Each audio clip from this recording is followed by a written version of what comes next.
Olá, Floripa, olá, Brasil, olá, mundo, eu estou aqui, André Patunas, este é o programa Vida Inteligente, trazendo hoje um tema muito legal. Por que eu digo muito legal? É legal para mim, né? Porque, como eu programo os temas aqui, se fala muito de karma. Nossa, quanto você já ouviu falar de karma? Quanto você já leu sobre karma? De todas as filosofias, todas as doutrinas, todas as religiões falam dessa coisa chamada karma.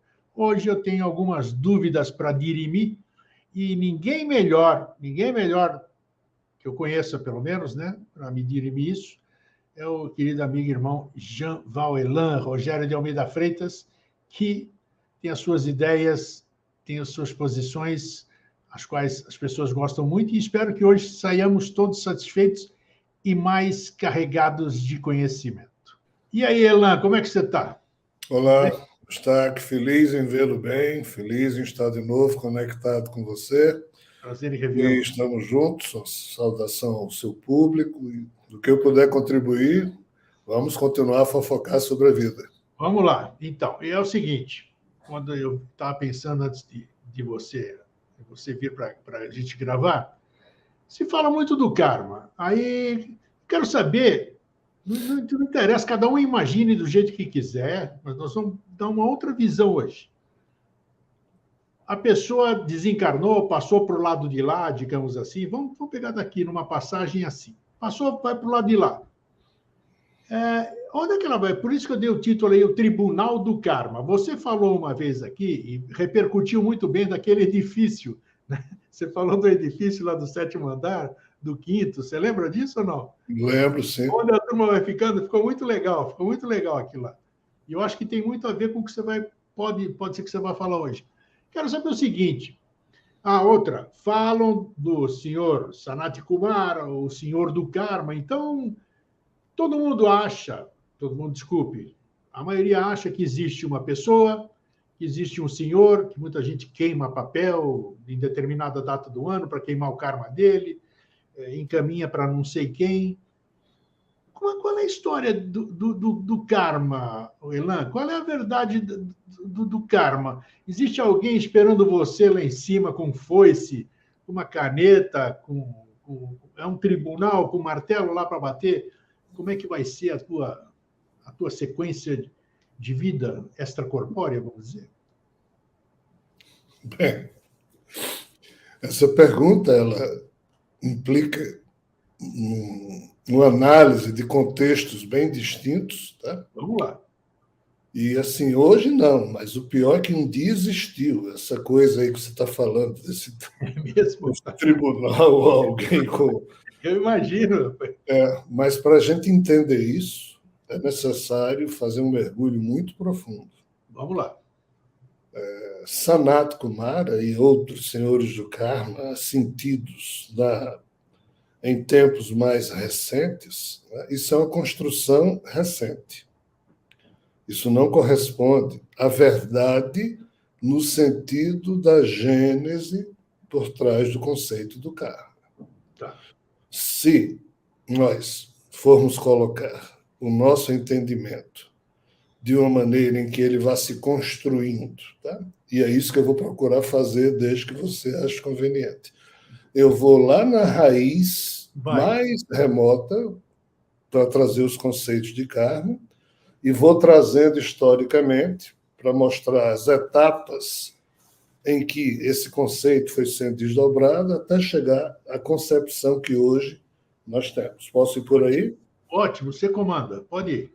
Pois muito bem. Em termos de notícias, o conceito mais antigo de karma, ainda que não era com esse nome, surgiu no âmbito do que hoje a gente chama de mitologia nórdica. Foi quando um ser chamado Orlog criou uma espécie de computador quântico, eu estou chamando computador porque não sei como chamar, mas, na época, se entendia como sendo uma teia quântica chamada WIRD, ou seja, WIRD, YRD. Essa Word e as suas ramificações, criadas pela mente de um ser chamado Orlog, era só uma maneira de organizar, Anotando tudo aqui. de ajuntar, de ordenar o que no universo vizinho, que é feito de antimatéria e plasma, os seres que lá viviam, porque tudo isso se passou nesse universo vizinho, conforme as mitologias contam. Então, a expressão de que tudo que saía de um ser voltava para ele foi o senso de justiça, que não era justiça, porque na época esse tipo de conceito não existia na mentalidade daqueles seres, era um senso de organizar o caos, tá certo? Tudo que nos primeiros momentos da vida, no âmbito da criação na qual nós estamos inseridos. Criação essa que se compõe de dois universos, um de matéria e um de antimatéria, e rodeados ou envolvidos por níveis espirituais primários com suas cidades. Isso é a criação que a gente está envolvido. Nesse âmbito aqui, essa coisa que hoje a gente chama karma surgiu a partir de uma definição de como o caos gerado no âmbito dessa criação poderia ser organizado. Talvez existam outras formas, mas a maneira que foi essa que Orlog criou através da Word, que é a teia quântica, que passou a partir dali a dar uma ideia para os seres que ali existiam do possível destino que os aguardava. Parênteses. Algum livro seu conta alguma parte do que você está falando agora? Palestras, sim. Orlog, Livro, não. Livro eu ainda não escrevi sobre isso. Não, e Weird também não. Não, mas tem várias palestras no âmbito do IEA, do Instituto de Estudos Estratégicos e Alternativos. Perfeito. Segue. Aí, Orlog começou a ser perseguido pelos demais deuses que queriam que ele revelasse o ponto fraco de cada ser, já que a mente dele, por estar ligada ao verde, sabia do ponto fraco de cada ser. Sim. E então ele criou 3 seres para dividir esse conhecimento. E ele criou, então, a chamada Nornes. Chamada? Nornes. As 3 Nornes, na mitologia nórdica, se tornaram as 3 senhoras do destino. Opa! E Orlog se tornou o deus do destino. E agora vamos sair da mitologia nórdica e ir para a mitologia grega, porque esse Orlog se chama na mitologia grega de Moros, e as 3 Nornes se chamam na mitologia grega de Moiras. E assim, indo para a sua cultura grega, Moros e as 3 Moiras, e mais um outro ser chamado Ananke, esses 5 seres criaram um circuito quântico que passou, sim, a registrar o padrão de podridão da inevitabilidade da doença ancestral no âmbito dessa criação e, ao lado desse peso, dessa ancestralidade doentia que estava no código genético de cada ser, Ananke criou uma planilha de necessidades que aquele tipo de código poderia gerar.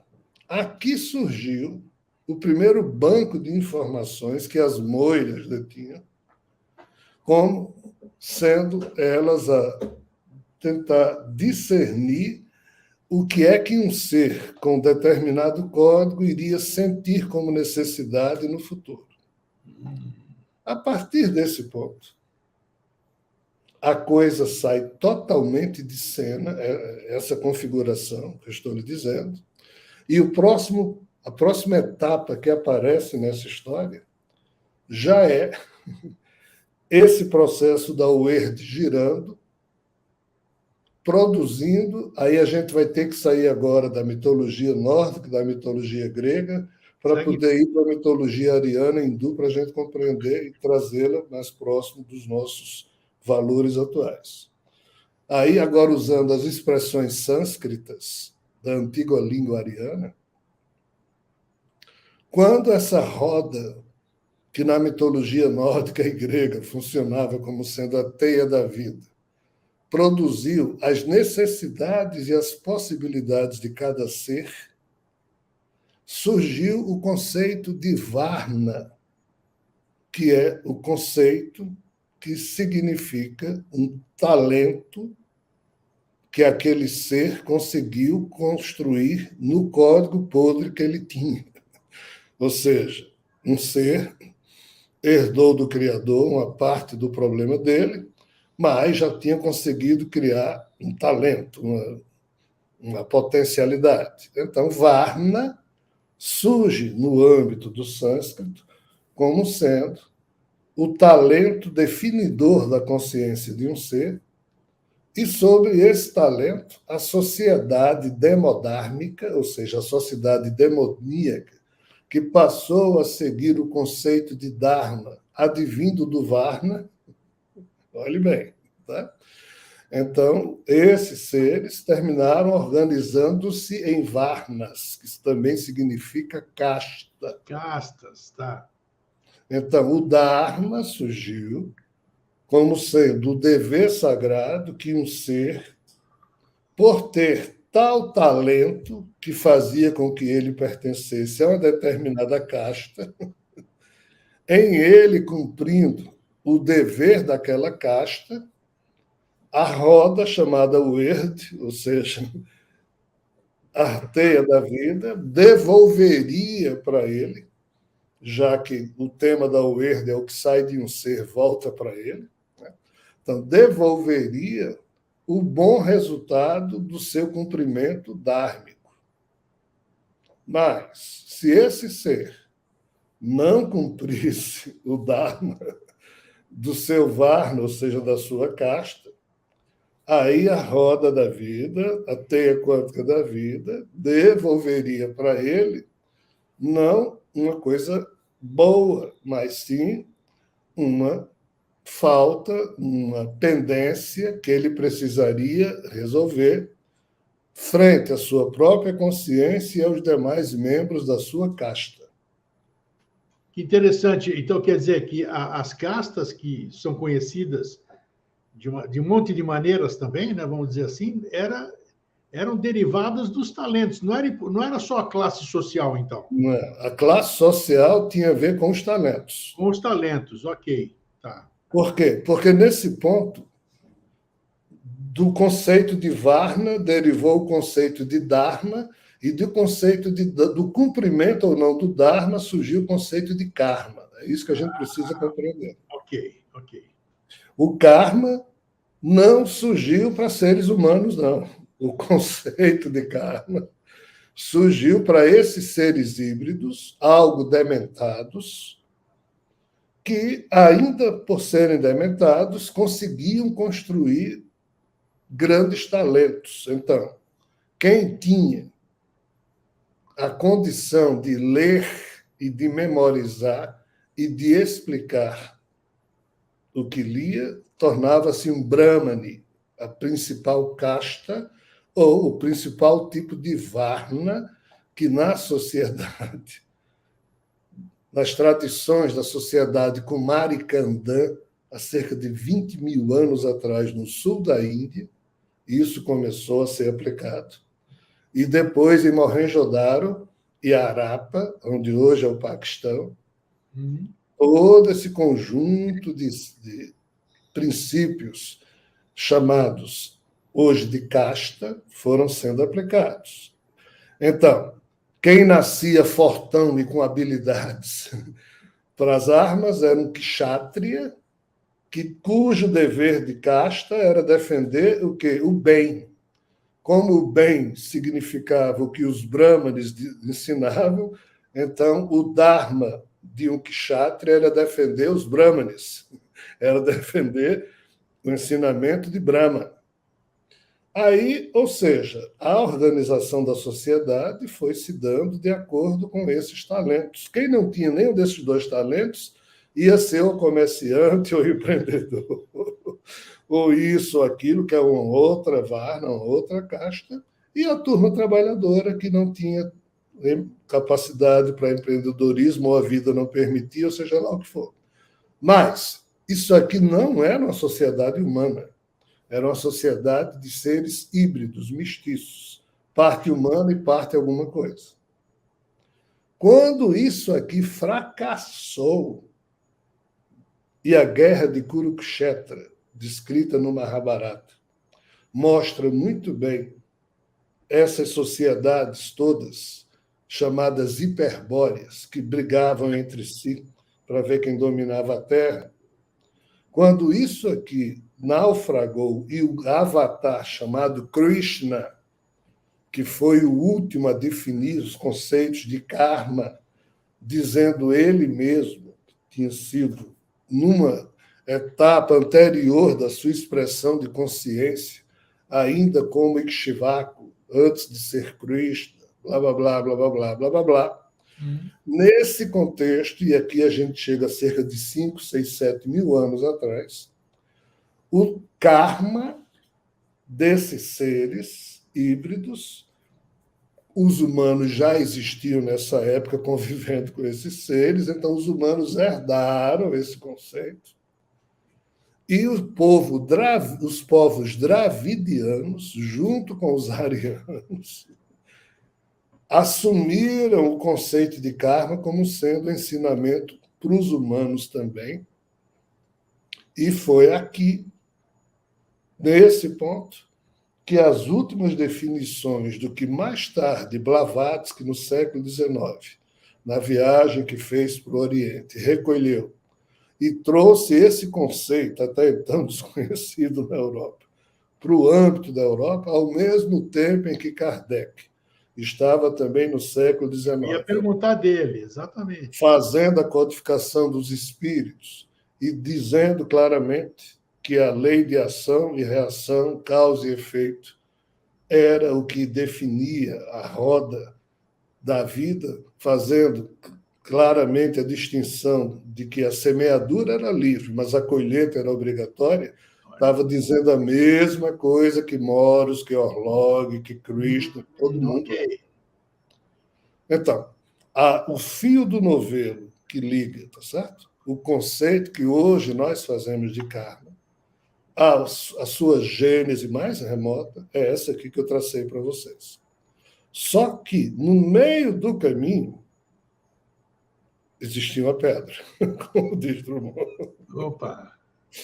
E essa pedra a gente só consegue notar quando presta atenção à vida de Jesus. Quando presta atenção, não ao que Jesus fez como ser humano, mas como ressuscitado, as informações que ele transmitiu a Maria de Madalena, quando ele deixou claro que na época dele, todo mundo tinha medo. Todo mundo quem? Os apóstolos de Jesus, as pessoas que moravam na época de Jesus, todos tinham medo de que, ao morrer, eles teriam que passar pelo primeiro céu, pelo segundo céu, pelo terceiro céu. E em cada céu desse, um arconte, aí eu vou usar a expressão grega de novo, que era dono daquele céu, chamava a alminha que estava saindo da terra, vamos assim dizer, na metáfora possível. Né? E aqui nesse ponto, como passou a existir uma disputa dos arcontes que moram nessas faixas da realidade desse universo vizinho, e as almas humanas terminavam, na época, ainda sendo aprisionadas por esses seres. Então, nessa época aqui, essa notícia de que tinha gente lá com foice, com não sei o quê, tribunal.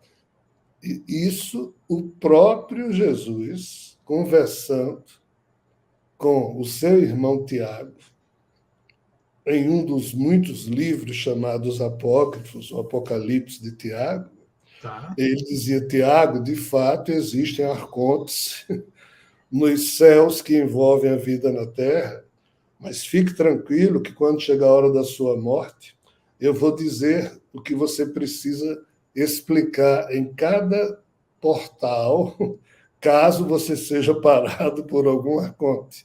Basta que você diga que você está em caminho para Deus, que eles liberam. Ou seja, Jesus ressuscitado deu-se ao trabalho de explicar isso, coisa que ele não havia feito em vida. Por quê? Porque não era só na cultura judaica que isso existia. Na cultura egípcia tinha o duat, que é também quando qualquer egípcio morria, tinha que entrar lá numa fila, se apresentar frente a um conselho, e Anubis, uma balança em que ele colocava uma pena e o coração da pessoa para ver se a pessoa tem um coração pesado. Então, assim, em várias culturas, os caldeus, os babilônicos, os persas, a cultura semítico-babilônica, a cultura greco-romana, ninguém nessa época, a que época eu estou me referindo? Há 2.000, 3.000, 4.000 anos atrás. Então, nessa época, que estranhamente existia esse domínio. Você sabe quando esse domínio acabou? Quando esse domínio acabou? E só tem um livro que nos dá notícia disso, que é o chamado Evangelho de Bartolomeu. Bartolomeu? Nunca foi ouvi um dos falar. apóstolos de Jesus. E Bartolomeu, como todos os demais apóstolos, na hora em que Jesus foi preso na quinta-feira, antes da crucificação, na sexta, Bartolomeu fugiu. Só quem não fugiu foi João. Deixa eu anotar.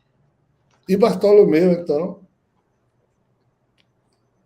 quando Jesus ressuscitado aparece para os apóstolos, aí Bartolomeu pede milhões de desculpas a Jesus por ter fugido lá quando ele foi preso.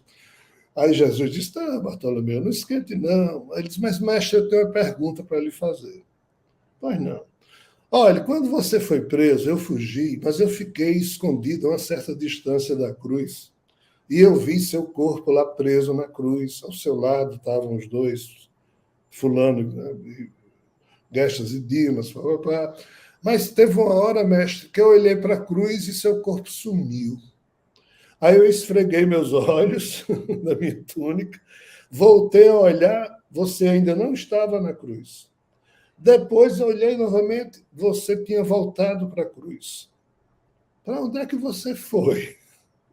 Bartolomeu pergunta isso a Jesus, descrevendo com esses termos nesse livro que eu estou dizendo, o Evangelho de Bartolomeu.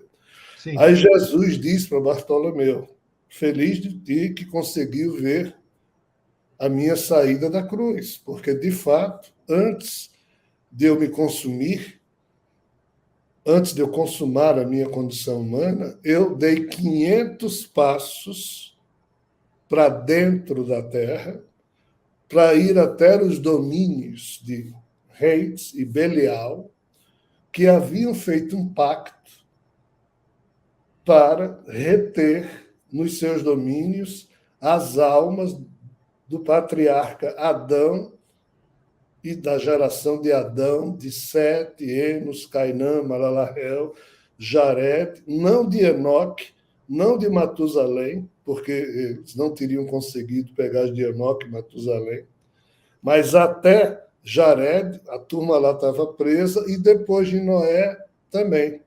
Então, Jesus estava dizendo que todas as almas humanas, desde a época de Adão, esses arcontes, comandados por Reis e Belial, haviam aprisionado no inferno. Então, ele, Jesus, na hora da cruz, resolveu usar a sua autoridade e foi até o inferno e libertou as almas humanas de não mais terem que prestar contas aos arcontes. E aí? Quando morresse. Então, nos últimos 2000 anos, é que as cidades espirituais começaram a ser construídas por espíritos para que as almas humanas pudessem. Aí entra aquele edifício que eu falei. Sim. Da nossa última conversa. Então, quando nos últimos 2000 anos alguém morre, o seu eu continua existindo ininterruptamente, do jeito que existia quando o corpo estava vivo, mas esse eu, ao perder o corpo, ele primeiro vê o filme da consciência dele passando, vê toda a vida, e se ele não entrar em loop mental com nenhuma das figurinhas da sua consciência, aí o eu dele vai se sentir atraído por uma espécie de túnel escuro, que é só um elevador, e uma luzinha acesa, que é o andar nesse edifício metafórico.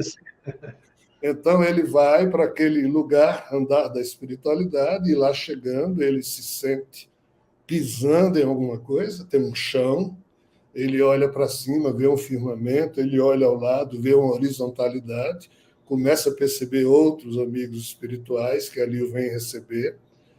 Isso quando é uma boa morte, porque tem um elevador que vai para o subsolo também, que leva a turma para os umbrais, tá certo? Então, assim, nessa perspectiva, e encerrando aqui essa explicação para a gente ir para outros contextos, teria sido, então, a partir da ação de Jesus ressuscitado, que os espíritos dos seres humanos não mais tiveram que prestar contas aos arcontes, donos dos céus, ou donos dos níveis espirituais astrais primários. E essa parece ser, Eustáquio, a verdade dos fatos. Então, o karma, hoje, continua a ser o mesmo karma de sempre, no sentido de que a lei que até hoje vale não é a lei que Deus criou para premiar ou castigar os seus filhos. Os espíritos disseram claramente, e Kardec muito bem ressaltou isso, que Deus, o Deus verdadeiro, a nenhum dos seus filhos premia ou castiga.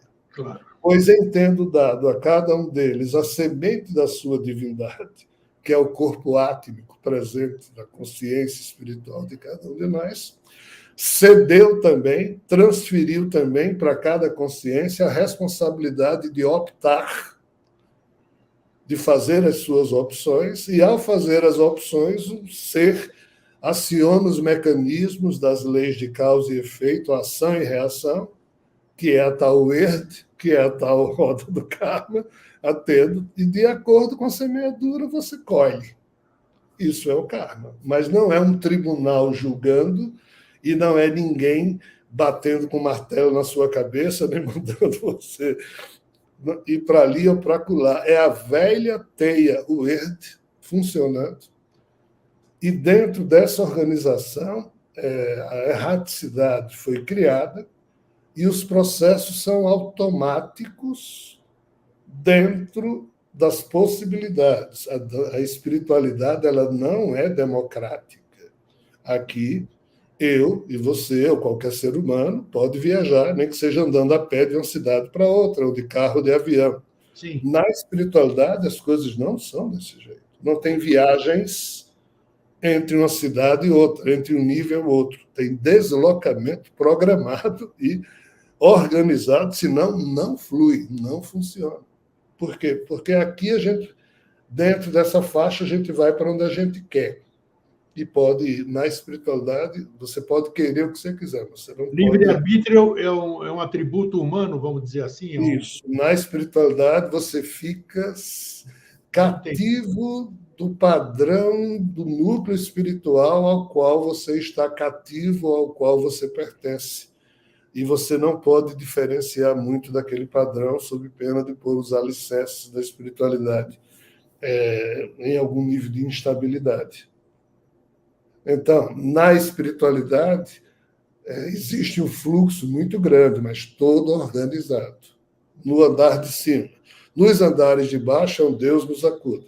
É uma esculhambação, são trevas brigando com trevas e disputando os perispíritos ainda adensados, com muitos eflúvios que servem de alimentação para eles. Aí é horrível. Mas quem é que comanda isso aí? Vamos falar da parte de Ninguém, baixo. Da parte de baixo. ninguém. Não, o que eu pergunto é o seguinte: são seres que estão lá, eram encarnados, viraram desencarnados e foram para lá, vamos para o Hades, vamos dizer, né? E aí quem é que vai programar o retorno para a vida física, vamos dizer, para ainda pagar o seu karma, sei lá se é o adequado aqui, eu não quero errar no que eu estou falando. Como é que fica essa questão? Quem é que vai programar? Senão eles vão ficar lá ad eternum, na eternidade, é atemporal, né, o lado de lá. Mas como é que fica isso? Cadê a oportunidade de eu ter consciência no meio do inferno, vamos chamar assim? Eu tenho A situação é trágica. Tá? No andar de cima, ninguém comanda, mas tudo é mais ou menos organizado. Interessante Qualquer um que, entre aspas, em morrendo para a condição humana e for para um desses andares desse edifício, tá? Todo sabe-se onde o eu da pessoa espiritual está. Ah, fulaninho morreu. Ah, mas ele está onde? Ah, ele está no 6º andar, lá da cidade e tal. Mas quando é para baixo, aí ninguém sabe nada. Nossa, que Por isso. quê? Porque a desorganização ela é total.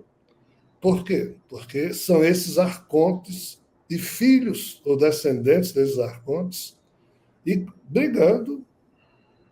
Aí são brigas, são verdadeiras guerras que nunca acabam. E qual o problema? Às vezes uma mãe perde um filho e o filho morreu drogado, no Sim. meio de briga de gangue, matando não sei quem, com ódio não sei quem. Aí uma pessoa dessa morre, a mãe ou o pai desse alguém fica rezando, pedindo, e é alguém que tem méritos.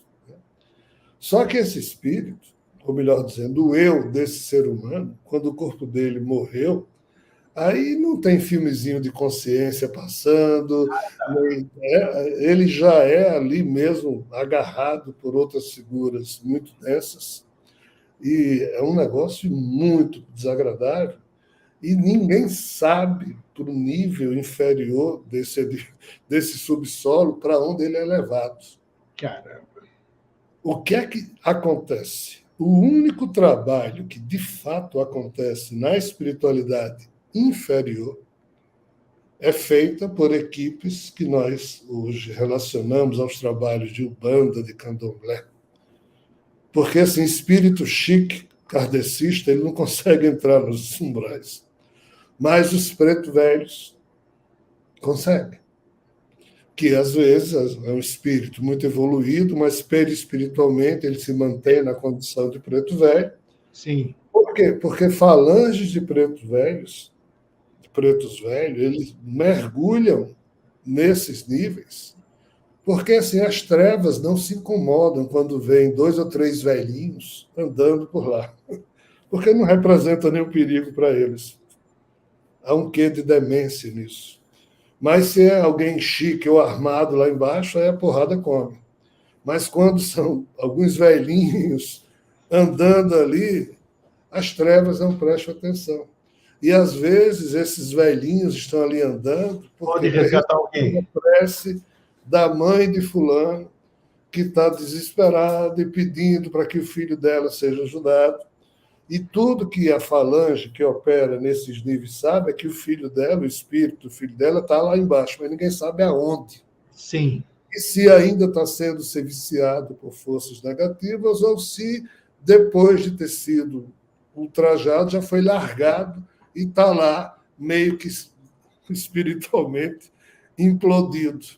Lá aonde? Nas regiões trevosas. Aí muitos pretos velhos ficam rodando o tempo inteiro recolhendo esses corpos espirituais que já foram totalmente vampirizados, trazendo para o nível do andar térreo dessa história, levando para as casas de recuperação que ficam nesse nível aqui, até que esses corpos perispirituais possam reviver em alguma energia para se fortificar e depois é que se pensa em futura reencarnação. Aí a sua pergunta é: quem é que define? Não tem um senhor do karma no padrão que a turma acredita de Sanat Kumara, que diz fulano agora vai reencarnar. Não, não é assim.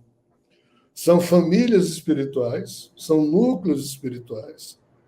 A vida na Terra é muito maluca. Toda hora está tendo trans, a toda hora espermatozoide está fecundando o óvulo, a toda hora está espírito sendo imantado em óvulo, sendo isso um processo organizado, planejado ou não.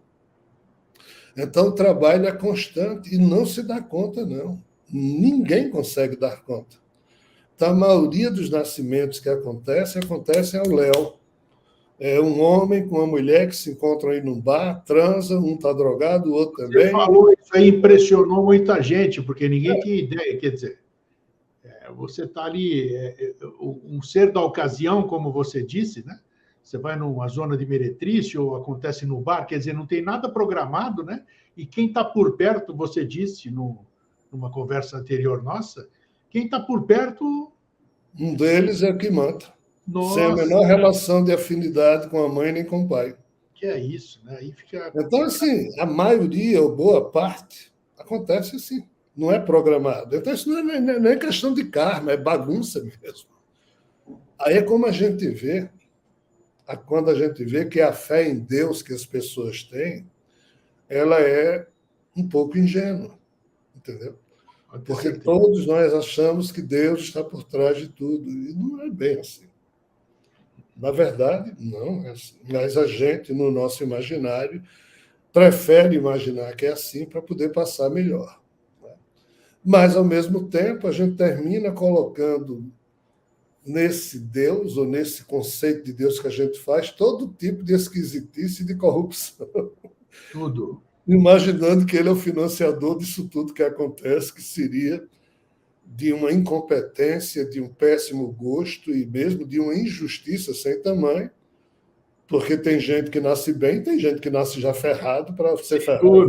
Sem dúvida. Mas aí atribui-se a questões kármicas. O karma da pessoa, e às vezes não é.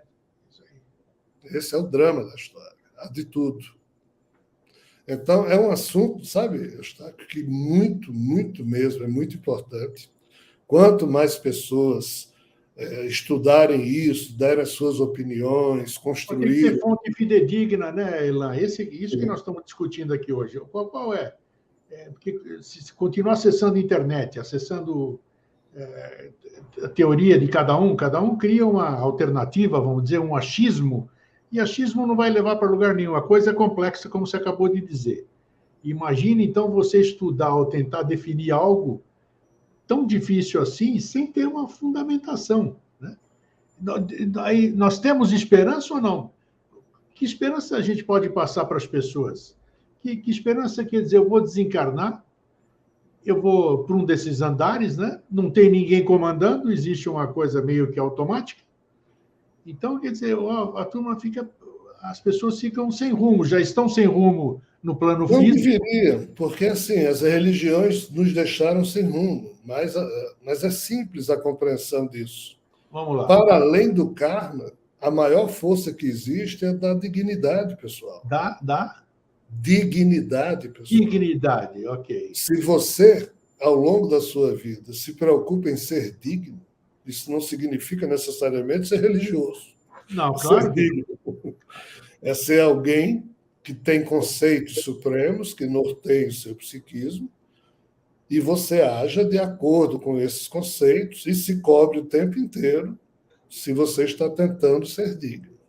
Se você faz isso diariamente na sua vida, preocupação zero com a morte, porque na hora da morte do seu corpo, o seu eu sai dignificado e é feito um foguete, a transferência do eu que estava antes hospedado num cérebro humano. Como esse cérebro morreu, esse eu na hora, é assim, já passa a existir onde o espírito se encontra e não tem nem problema de solução, de continuidade, ele continua, enquanto outros eus vão ter que ir para casa de recuperação de espiritualidade, passar 50 anos tomando uma sopinha horrível para desmamar o hábito de fumar, o hábito de cheirar cocaína, o hábito de vício em álcool, o hábito de vício nisso, naquilo.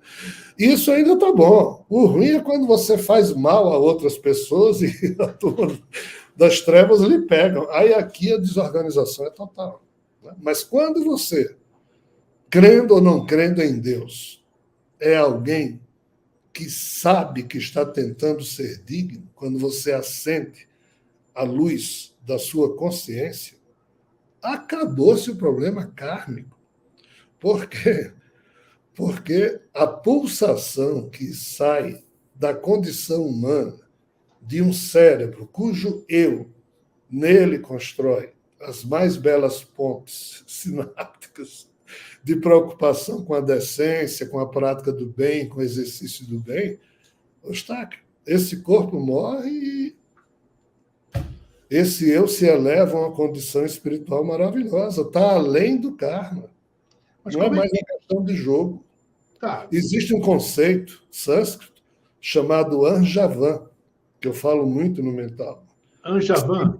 Que significa integridade de caráter. Tá. Quando um eu humano é íntegro, ele não precisa crer em Deus, não precisa ter energia, não precisa de coisa alguma, é ele com a consciência dele. Mas se esse ser tiver conhecimento espiritual, facilita, porque às vezes existem homens e mulheres maravilhosos no campo da integridade pessoal, mas que são materialistas. Não há nenhum problema. Mas se for exageradamente materialista e não admitir a possibilidade que exista vida espiritual, sim, aí esse eu, pelo fato de estar cego para a possibilidade, não vai permitir que os seus olhos espirituais percebam a oportunidade de perceber a vida espiritual. Aí ele vai ficar algum tempinho cego para a realidade espiritual, devido ao ego humano, que mesmo sendo íntegro, decente, maravilhoso, mas se apegou a conceitos materialistas e isso causa um problema de cegueira espiritual durante algum tempo. Mas como ele tem muitos méritos, os amigos espirituais vão cuidando dele até que os olhos espirituais dele se abram. Fala-se muito em vagar. Tem muitos seres... Erraticidade. Exatamente, esse é o termo. Fala, o que afinal, essa erraticidade? É o vagar, é um espírito que fica boiando, um eu espiritual que perdeu o corpo físico. Tá, ele não está nem lá embaixo, nem lá em cima. Onde é que... Exatamente, ele está boiando e fica na erraticidade, no sentido de ter uma rota errática, de não estar se dirigindo a lugar algum. Pô, deve ser uma sensação... Mesmo sem corpo, deve ser um troço desesperador, sei lá, né? Sim, e infelizmente muitos sentem isso. Quando nós vemos a chuva e olhamos em plena chuva a luz de um poste e um monte de insetos ali ao redor, fazendo analogia com a visão espiritual, acontece isso. A turma que morre, entre aspas, fisicamente, e o eu deles continua a existir, mas dessa forma errática, eles se comportam como insetos ficando ao redor de alguma coisa que os atrai, que para eles dá alguma sensação de organização, de pertencer àquilo ali. As reuniões espíritas, com todos os defeitos que possam ter, mas elas são maravilhosas, formidáveis, porque funcionam como esse tipo de coisa. Quando, numa missa, um padre é decente e está rezando ali de forma honesta na sua fé, e as pessoas que estão com ele conseguem criar uma egrégora, também funciona assim. No templo protestante, aí pouco importa o que seja, havendo honestidade vibratória, surge essa luz que serve para esses eus espirituais erráticos, como a luz serve para os insetos num dia de chuva, quando está tudo escuro. Você está falando disso, por que aproveitar, satisfazer a curiosidade? Fala-se muito que nós não enxergamos o plano espiritual, nós encarnados, né? Mas o plano espiritual nos enxerga. Por que essa condição assim? Essas pessoas dizem que quando você vai numa casa espírita, seja numa roda de umbanda ou kardecismo, diz que tem plateia que os videntes vêm. Então lá são necessitados, tem outros aprendizes, tem isso aí. Quem que são todos esses? Como é que eles se atraem ali? Como é que eles têm essa relação com o mundo físico, considerando que nós físicos não temos essa relação tão íntima com o mundo espiritual? Esse é o problema. São exatamente esses eus que boiam, erráticos, que não têm para onde ir.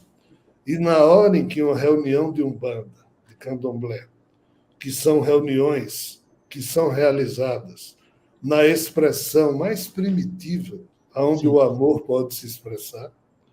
E assim, uma reunião espírita kardecista tem lá suas frescuras. Nem todo tipo de espírito consegue penetrar. Perfeito. Mas uma reunião de umbanda, uma reunião de candomblé, não há fronteiras, todos penetram. Então, todo mundo que estiver boiando, espiritualmente falando, quando escuta o batuque, isso é uma coisa muito ancestral xamânica, não sabe, Eustáquio? Quando escuta as vibrações de um toque.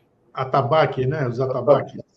Isso tem um poder de atração nessa faixa que a gente está dizendo, onde existem espíritos perdidos que não sabem o que fazer de si mesmos, não têm nem noção que estão mortos, que seus corpos morreram, mas eles continuam vivos, etc. E tal.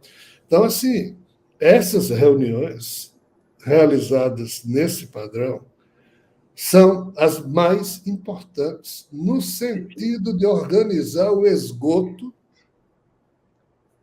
que é o resultado de espíritos que colecionam neles mesmos as piores memórias associadas às piores emoções que representam o esgoto da condição humana. Então, em reunião chique espiritual, esses espíritos não podem ser atendidos, não tem como. Perfeito. Aí esses heróis e heroínas humanos que trabalham em candomblé, mesmo que associados a eventuais interesses, mesmo que...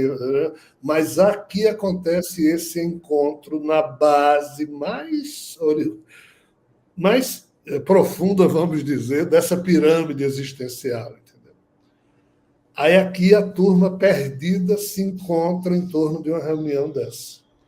E como todo santo dia morre porrada de gente no mundo inteiro, em péssimas condições, como todo santo dia se acumula nesses níveis, grupos e mais grupos de seres viciados por forças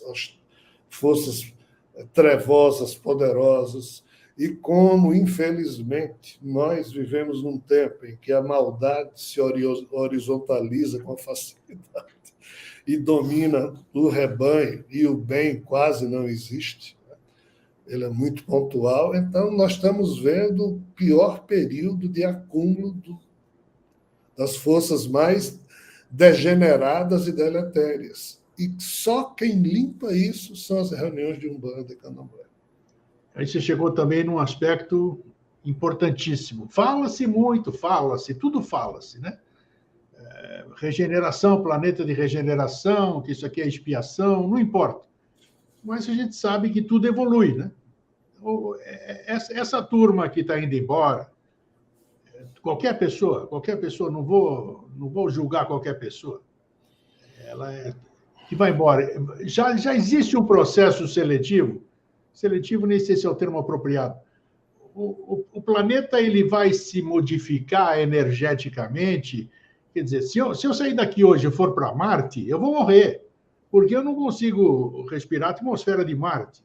Se eu fosse adaptado, se eu tivesse uma transformação física, eu conseguiria. Então, como é que isso é uma realidade isso?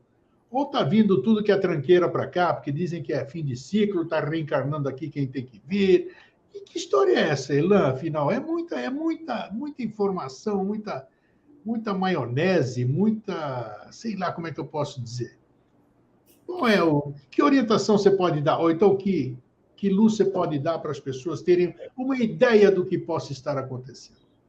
Ao que eu julgo saber, posso estar enganado, mas são mais de 30 anos de exercício meio que forçado, em termos de mediunidade, em que essas coisas só fazem se confirmar. Então, se for um equívoco, é um equívoco que, infelizmente, eu não tenho como dele me libertar, Sim. Mas apenas confirma que essas duas coisas, esses dois contextos que você acabou de falar, eles meio que convergiram para a Terra por uma situação muito simples. Porque o Espírito de Jesus resolveu se fazer humano. Se fazer? Humano. Ah, tá. Sim. Humano. Então, quando os principais seres desse contexto convergiram suas vidas para experiências aqui na Terra, como Rama, como Krishna, como Jesus, como Sai Baba, essas figuras, então a Terra, a condição humana, por ter sido o último tipo de genoma que surgiu nesses 13,8 bilhões de anos, ela trouxe essa convergência de toda a tranqueira, como você disse, usando suas palavras. Todo mundo quer ser humano agora, porque precisa dos protocolos humanos para se dignificar, porque é a única forma de você se emancipar em relação a essa sujeira. Mas, como o mestre Lao Tse dizia na antiguidade, na base do taoísmo, a sabedoria aqui na Terra passa pela condição de você todo dia aprender uma coisa nova, mas todo dia também jogar fora algo que você aprendeu ontem. Então, a Terra está recebendo todo dia coisas novas horríveis, mas está tendo que se livrar nas suas esferas espirituais de também figuras que estavam aqui, para que elas saiam daqui, e isso chama-se exílio espiritual. Isso é de forma definitiva daqui. Definitiva. Isso começou em 1989. 89. E deve ir até 2049, segundo o que na espiritualidade se sabe. Sim. Só que nós estamos em 2023 e algo que já era para ter acontecido há mais tempo, que é a reintegração da Terra ao circuito cósmico, ainda não houve, no sentido de que ainda não ocorreu o primeiro contato oficial com seres de fora. O que é que diabos isso tem a ver com trânsito espiritual? Tem tudo a ver. Acredito que sim. Porque, exato, são contextos... uma mudança de consciência, uma série de mudanças para se contatar algo mais evoluído, digamos assim. E também porque, Eustáquio, tem vários planetas aí fora cuja vida ainda é meio que insetoide, na base do que no livro A Divina Colmeia eu explico, que é um ser alfa e o resto obedecendo, ou seja, uma abelha rainha e o resto abelha operária. Sim. E muitos dos espíritos que estão saindo da Terra, que estão sendo congregados em dois mundos, já não é suportável para esses dois mundos continuar a receber a tranqueira que está saindo aqui da Terra. É mesmo? Então, é necessário que alguns desses grupos que ainda vão sair da Terra agora sejam redirecionados para esses orbes, para começarem a nascer numa condição de semi-racionalidade, porque é a única forma de deter os protocolos malvados, perversos, que esses espíritos se habilitaram tanto na arte do mal, que é preciso deter a racionalidade doentia, que se converteu à perversão através de uma semi-racionalidade. Isso aqui na Terra a gente chama de transtorno autista, de síndrome, de fulano é retardado, ou seja, nesses mundos. Então, em outras palavras, pode ser o termo não é muito adequado, mas a involução existe. Não é involução, porque está dentro de uma outra quadro, nem é retrogradação. Retrogradação, sei lá.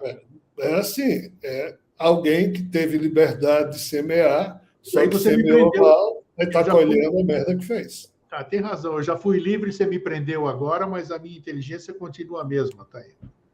Então tá. Então nós estamos caminhando aí.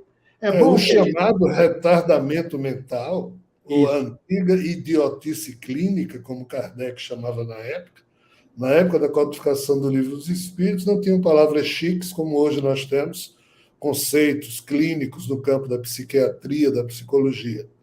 Um retardado, na época de Kardec, era chamado de idiota. Idiota, exato. Então, a idiotia clínica acontecia quando? Quando um eu espiritual colecionava tantos protocolos mentais de tantas vidas dedicadas à perversão, à violência, que aquele eu não teria mais como ser reaproveitado a partir de tanta maldade e protocolo que ele colecionou como sendo talento pessoal dele. Então, esse eu, ele tem que agora sofrer toda a vingança do ódio que ele provocou de sofrimento. Experimentar do próprio veneno. veneno. Quando sofrer, ele perde a noção do eu dele, antigo que ele tinha, se torna um idiota, ou seja, alguém retardado, para começar a construir um novo padrão de um novo eu em vidas futuras. Você está entendendo? Claro. Não é Deus que definiu isso, não. Isso é consequência ainda da UERD, do karma, que diz que o que sai de um ser volta para ele. Aí nós, humanos, é que estamos estruturando o que fazer dessa coisa que voltou para alguém. Né? Então, nós, humanos, temos carinho, ternura, nós, humanos, cuidamos de alguém. Os mamíferos cuidam uns dos outros. Opa. Uma leoa cuida de uma leoa que está doente. Nós fazemos, os dinossauros, os répteis, ninguém cuida de ninguém.